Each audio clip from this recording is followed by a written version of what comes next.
कहानी की शुरुआत होती है विल शॉ नाम के एक बिजनेसमैन से, जो अपने परिवार के साथ छुट्टी मनाने के लिए स्पेन जा रहा था। जब वो एयरपोर्ट पर पहुंचा तो उसके पिता मार्टिन उसे लेने आए। वो एक आर्टिस्ट थे और बाप बेटे के बीच ज्यादा अच्छा रिश्ता नहीं था, पर फिर भी वो समुद्र की ओर निकल पड़े, जहां से उन्हें एक शिप में बैठकर अपने टूर की शुरुआत करनी थी। रास्ते में मार्टिन ने देखा कि विल हर वक्त अपने फोन पर ही लगा हुआ था। खैर, जब वो समुद्र किनारे पहुंचे तो विल की माँ लीजा और बाकी के परिवार ने उनका स्वागत किया। फिर रात को डिनर के समय पर भी विल लगातार अपना फोन ही चलाए जा रहा था, जिसे देखकर मार्टिन काफी चिढ़ गया। खैर, फिर अगले दिन मार्टिन पूरे परिवार के साथ समुद्र में अपनी कश्ती लेकर निकल गया, पर यहाँ भी विल फोन पर ही बिजी था और उसकी लापरवाही की वजह से विल के भाई जॉश की गर्लफ्रेंड डारा को चोट लग गई। तभी मार्टिन ने गुस्से में आकर विल का फोन समुद्र में फेंक दिया। अब विल भी परेशान था, इसलिए वो कश्ती किनारे पर लगाकर शहर में घूमने निकल गया। वहीं दूसरी ओर मार्टिन ने देखा कि एक छोटी कश्ती सुबह से उनकी बोट के आसपास घूम रही थी। इधर विल जब घूमकर वापस समुद्र किनारे आया तो वहाँ उसे अपनी बोट कहीं भी दिखाई नहीं दी।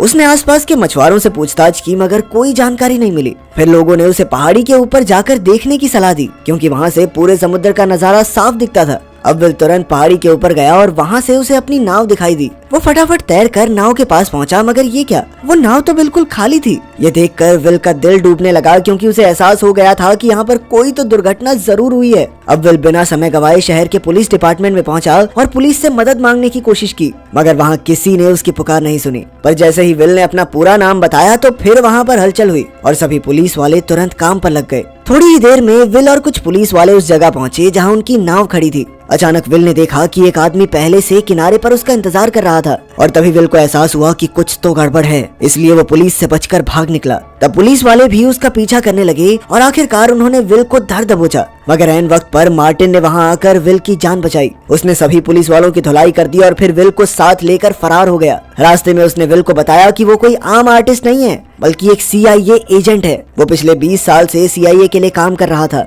अब CIA का एक खास दस्तावेज उसके कब्जे में है, जिस वजह से उन्होंने मार्टिन के परिवार को अगवा कर लिया है। फिर मार्टिन को कैरेक नाम की एक औरत का फोन आया और उसने मार्टिन को मिलने के लिए बुलाया, लेकिन वहां जाने से पहले मार्टिन विल को अपने एक अलग अपार्टमेंट में लेकर आया, जिसके बारे में किसी को नहीं पता था। उसने वहां से कई हथियार उठाए और फिर डिएगो नाम के एक आदमी के लिए मैसेज छोड़ा। वहीं दूसरी ओर बिल्डिंग की छत पर एक स्नाइपर अपनी राइफल के साथ तैयार होकर मार्टिन के आने का इंतजार कर रहा था। इधर मार्टिन ने विल से कहा कि कैरेक उसकी दोस्त है, पर फिर भी विल को अपनी सुरक्षा के लिए गाड़ी में ही रहना होगा। जब मार्टिन अंदर गया तो कैरेक ने उसे चुराया हुआ सूटकेस किडनैपर्स के हवाले करने को कहा, ताकि वो अपने परिवार को छुड़ा सके। इस पर मार्टिन ने जवाब दिया कि वो इसके बारे में सोचेगा। इसके बाद जब मार्टिन गाड़ी की ओर लौट रहा था तो अचानक उस स्नाइपर ने मार्टिन पर गोली चला दी। विल ने अपनी आंख से ये देखा तो वो हक्का बक्का रह गया। उसने तुरंत अपने पिता को उठाया, पर फिर उस पर भी गोलियां चलने लगी, इसलिए उसने मार्टिन का फोन और हथियार निकाले और तुरंत पास ही किसी जगह पर छुप गया। तभी फोन बजा और विल ने फोन उठाया, जिस पर वो किडनैपर्स उसके पिता को टॉम नाम से बुला रहे थे। पर अब उनके पास ये सब सोचने का वक्त नहीं था, क्योंकि पुलिस चारों ओर से उन पर गोलियां बरसा रही थी। इसी गोलीबारी में स्नाइपर ने एक पुलिस वाले की हत्या भी कर दी और पुलिस वालों को लगा कि ये विल का काम है।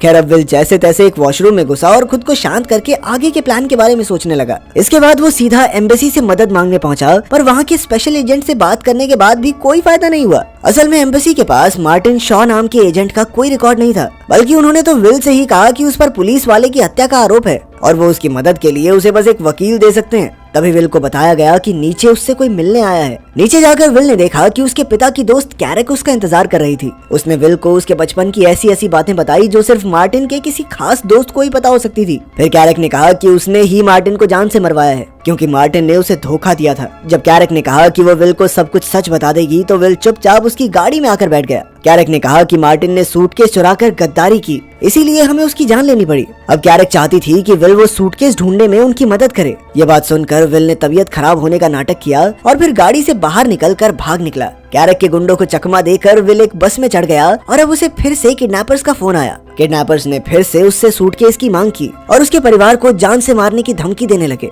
खैर, फिर विल ने देखा कि मार्टिन के फोन से डिएगो नाम के एक आदमी को बार बार फोन गया था, इसलिए उसने डिएगो से मिलने का फैसला किया। लेकिन जैसे ही वो डिएगो के घर पहुंचा तो एक कातिल पहले ही वहां विल के इंतजार में बैठा हुआ था। अब विल को अपनी जान बचाने के साथ साथ वहां मौजूद लूसिया नाम की एक लड़की की भी जान बचानी थी। उस कातिल का काम तमाम करके विल ने लूसिया को बताया कि वो डिएगो से मिलने आया है, जिस पर लूसिया ने बताया कि डिएगो उसके अंकल हैं और वो विल को टॉम के पास ले जाएगी। मगर जब वो दोनों डिएगो के घर पहुंचे तो उससे पहले ही किसी ने डिएगो की हत्या कर दी थी। तभी उन्हें रसोई से किसी की आवाज सुनाई दी तो विल चुपके से रसोई तक पहुंचा। ये आवाजें किसी और की नहीं बल्कि कैरक और उसके साथी की थी। विल को देखकर कैरक ने कहा कि उन्हें डिएगो से एक खास जानकारी चाहिए थी, मगर डिएगो ने जानकारी देने से इनकार कर दिया, इसीलिए उन्हें उसे मजबूरन मारना पड़ा। ये सुनकर लूसिया ने उन पर हमला कर दिया और विल तुरंत लूसिया को लेकर छत की ओर भागा। यहाँ से वो तारों के जरिए नीचे आ गिरे और फिर लूसिया विल को एक स्कूटर पर बैठाकर भाग निकली। इधर कैरक अब भी विल को मारना चाहती थी क्योंकि वो मार्टिन की मौत का इकलौता चश्मदीद गवाह था।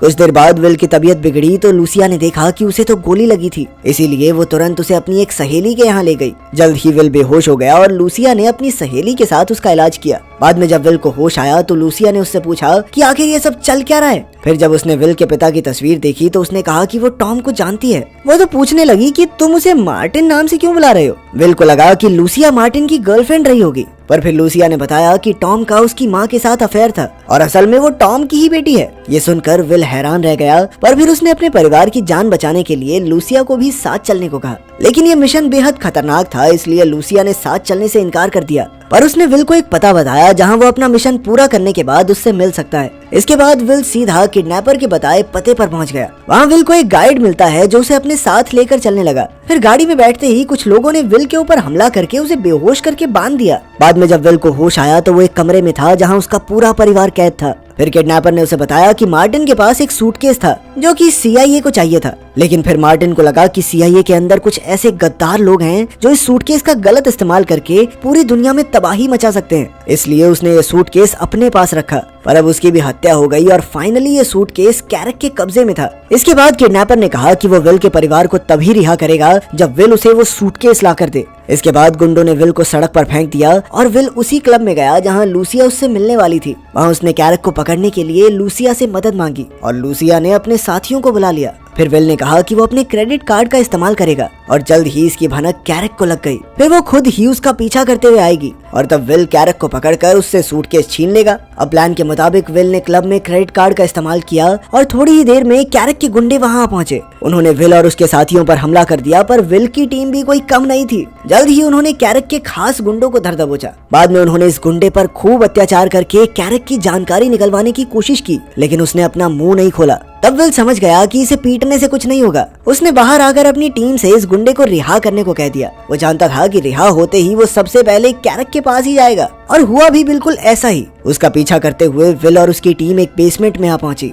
तब उन्हें पता चला कि आज कैरक यहाँ सूटकेस को बेचने की डील करने वाली थी। अब विल धीरे से कैरक की ओर बढ़ रहा था और लूसिया एक गाड़ी में बैठी थी। तभी किडनैपर्स की गैंग भी वहां पहुंची और उन्होंने लूसिया को जबरदस्ती बंदी बना लिया। वहीं किडनैपर विल से सूटकेस की मांग करने लगा। उन दोनों की बहस से कैरक सावधान हो गई और अचानक उसने सामने वाली पार्टी पर गोलियां चला दी। अब वो खुद सूटकेस के साथ भागना चाहती थी, मगर यहाँ चारों ओर से धुआंधार गोलीबारी शुरू हो गई। इधर विल ने गुंडों का सामना करके लूसिया की जान बचाई, लेकिन फिर इसी मौके का फायदा उठाकर कैरक सूटकेस के साथ भाग निकली। लेकिन विल भी तेजी से कैरक का पीछा करने लगा और रास्ते में उसने कई गाड़ियों का नुकसान कर दिया। तभी एक चौराहे पर वो कैरक की गाड़ी को टक्कर मारने ही वाला था कि अचानक कैरक ने गाड़ी घुमा दी और विल की गाड़ी सीधा शीशे से जा टकराई। तभी कैरक ने अफरा तफरी मचाने के लिए आम लोगों पर गोलियां चलानी शुरू कर दी। जैसे ही विल वहां से भागा तो कैरक भी उसका पीछा करने लगी। जल्द ही उनके बीच जबरदस्त टक्कर हो गई और विल की गाड़ी सड़क पर पलट गई। विल को जख्मी हालत में देखकर कैरक जोर जोर से हंसने लगी। उसने कहा कि अब वो सूटकेस छीनकर अपने परिवार की जान कभी नहीं बचा पाएगा। लेकिन अचानक पीछे से कैरक को किसी ने गोली मार दी